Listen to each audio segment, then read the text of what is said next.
London, 1888, the capital of the British Empire. A city of industry, power, and progress. But beneath the progress, beneath the factories, the wealth and the empire was another London, one hidden in narrow alleyways and overcrowded slums. In Whitechapel, survival was uncertain, violence was common, and death often went unnoticed. It was here that a killer emerged, one who would haunt history not because he was caught, but because he never was. Whitechapel was overcrowded beyond capacity. Thousands lived in common lodging houses, rooms shared by dozens of strangers. Women, especially, lived on the edge. Many turned to prostitution simply to afford a bed for the night. Police presence was limited, lighting was poor.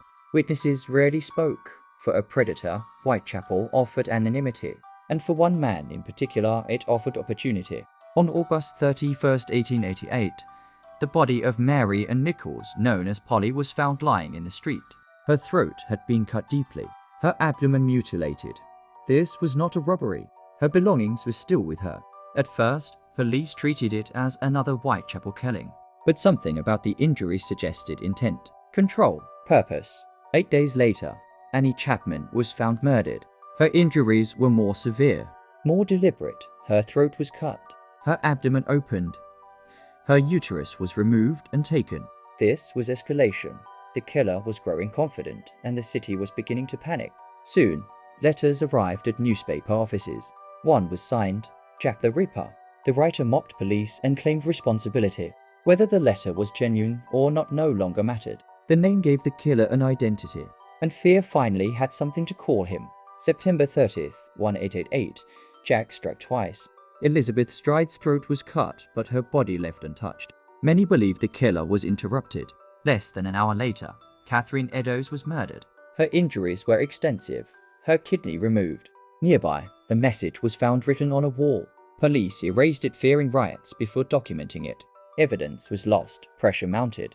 On November 9th, police entered a small room on Miller's Court. Inside was the body of Mary Jane Kelly. She had been murdered indoors. Her injuries were catastrophic. This was the most violent crime attributed to Jack the Ripper. And after this, the killing stopped. No arrests were made, and no confessions came.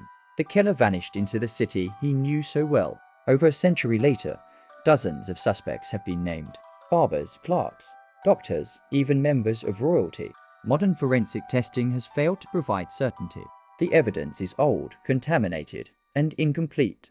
Modern profilers believe Jack the Ripper was likely a local man, someone familiar with Whitechapel, comfortable moving at night, able to blend in. The killings suggest a need for control, dominance, and escalation, but not necessarily brilliance.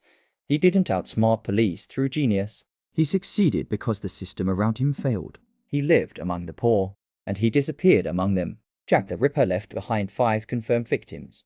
Women whose lives were shaped by poverty and ended by violence. The mystery endures not because of who Jack was, but because of what society allowed him to become.